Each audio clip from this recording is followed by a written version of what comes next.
Hola a todos. Bueno, vamos a comenzar con las funciones trigonométricas. Para poder hacer esto, primero deben recordar las razones trigonométricas: seno, coseno, tangente, cosecante, secante y cotangente. Para recordar un poco, pueden acceder a los videos de trigonometría que les adjunté en una publicación, en la publicación donde les dejo la guía de trabajo. Y además van a tener ahí para recordar el uso de la calculadora. Lo primero que tenemos que tener en cuenta es cómo vamos a medir nuestros ángulos. Hasta ahora no nos importaba de qué manera medíamos, si en sentido positivo o en sentido negativo, estos ángulos. Simplemente medíamos su amplitud e indicábamos cuál era. Pero es muy importante, para entender correctamente las funciones trigonométricas, orientar estos ángulos. Entonces, como podemos observar, si nuestro lado inicial se encuentra en esta posición y recorremos hacia el lado final en sentido antihorario, este ángulo es positivo. Y si en cambio del lado inicial para llegar al lado final lo recorremos en sentido horario, este ángulo será un ángulo negativo. Como vamos a trabajar con funciones y los gráficos de las funciones se realizan sobre los ejes cartesianos, veamos cómo ubicamos estos ángulos basándonos en los ejes cartesianos. En este caso, como podemos observar, el ángulo alfa medido desde el inicio, que es nuestro eje X positivo, hasta llegar al ángulo requerido en sentido antihorario, me da un ángulo positivo.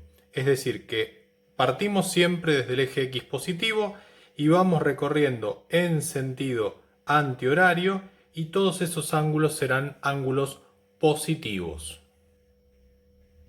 En cambio, si partimos nuevamente desde el eje X positivo, que es siempre nuestro punto de partida para cualquier ángulo, y lo recorremos en sentido horario, ese tipo de ángulos van a ser ángulos negativos. Es decir que positivo, sentido antihorario; negativo, sentido horario. El sistema de medición que venimos utilizando hasta ahora es el sistema sexagesimal, un sistema con grados, minutos y segundos. Pero este sistema no nos permite graficar correctamente o analizar correctamente una función, ya que, como sabemos, el dominio de nuestras funciones está basado en el conjunto de los números reales. Por lo tanto, necesitamos un sistema de medición que esté basado en los números reales y no en grados, minutos y segundos. Es decir, necesitamos un ángulo expresado en forma decimal para poder trabajar correctamente. Para eso vamos a utilizar un sistema que se conoce como radial, cuya unidad son los radianes. Veamos qué relación existe entre el sistema sexagesimal y el sistema radial. El sistema radial se basa en una circunferencia, ¿sí? Y tiene que ver con el radio de esa circunferencia y el arco que abarca de esa circunferencia respecto del ángulo que estamos midiendo. Por ejemplo, ahí podemos observar el equivalente al ángulo de un radián. ¿Por qué? Porque, como podemos ver, el radio de la circunferencia es 1 y el arco de circunferencia, es decir, el segmento que está entre A y B, es también igual a 1. Es decir que el arco de circunferencia igual al radio de la circunferencia es un radián. El ángulo que abarca ese arco de circunferencia, que es igual al radio, es un radián. En este caso, como el radio es 1 y la longitud entre A y B es 1, ese sería el equivalente a un radián. Entonces, teniendo en cuenta esto, ¿cómo hacemos para convertir un ángulo del sistema sexagesimal en un ángulo en el sistema radial. Recordemos que en el sistema sexagesimal recorrer toda la circunferencia equivaldría a 360 grados y que la longitud de una circunferencia, o sea su perímetro, es igual a 2pi por radio.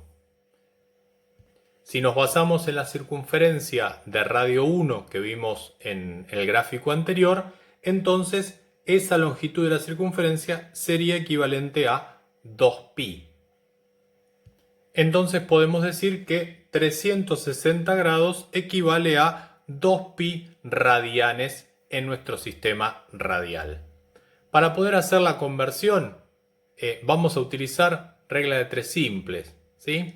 Es decir, ubicaremos el ángulo que queremos hallar y buscaremos por la regla de 3 el resultado en radianes.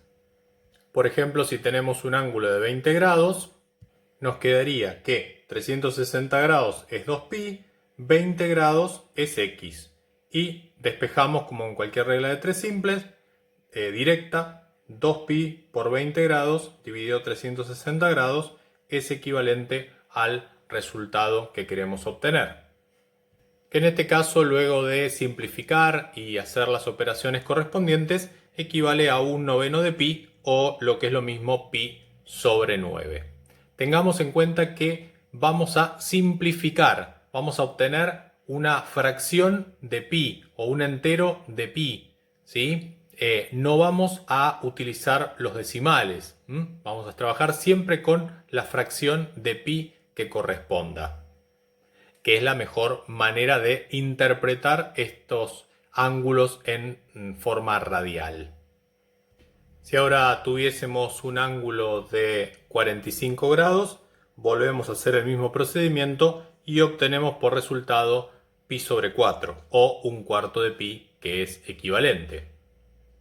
Como podemos observar, en ambos casos y en cualquier otro caso que vayamos a utilizar, siempre tenemos 2pi, siempre multiplicamos por el ángulo a convertir y siempre dividimos por 360 grados.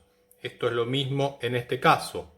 Quiere decir que podemos generalizar una fórmula que nos permita encontrar el ángulo en radianes sabiendo el ángulo en el sistema sexagesimal. Podemos decir entonces que el ángulo en radianes va a ser igual a 2pi dividido 360 grados por el ángulo expresado en el sistema sexagesimal. Si ahora queremos hacer la conversión opuesta, es decir, pasar un ángulo del sistema radial al sistema sexagesimal, para tal vez ubicarnos mejor o entender mejor de qué ángulo estamos hablando, porque a veces el sistema radial, si no lo manejamos muy bien, no nos muestra claramente cuál es el ángulo, porque siempre va a ser equivalente a una longitud, ¿sí? Una cantidad de radianes. Bueno, podemos utilizar la fórmula que obtuvimos antes y despejar nuestro ángulo en sistema sexagesimal. Simplemente pasamos 2pi sobre 360 grados dividiendo hacia el otro lado o, como en este caso, multiplicando invertido y obtenemos la fórmula entonces que nos permite obtener el ángulo en sistema sexagesimal sabiendo el ángulo en sistema radial. Muy bien, de esta manera entonces, recordando un poco las razones trigonométricas y viendo cómo medimos los ángulos y cómo los vamos convirtiendo, vamos a poder comenzar con nuestra guía de trabajo. Nos vemos en el próximo video.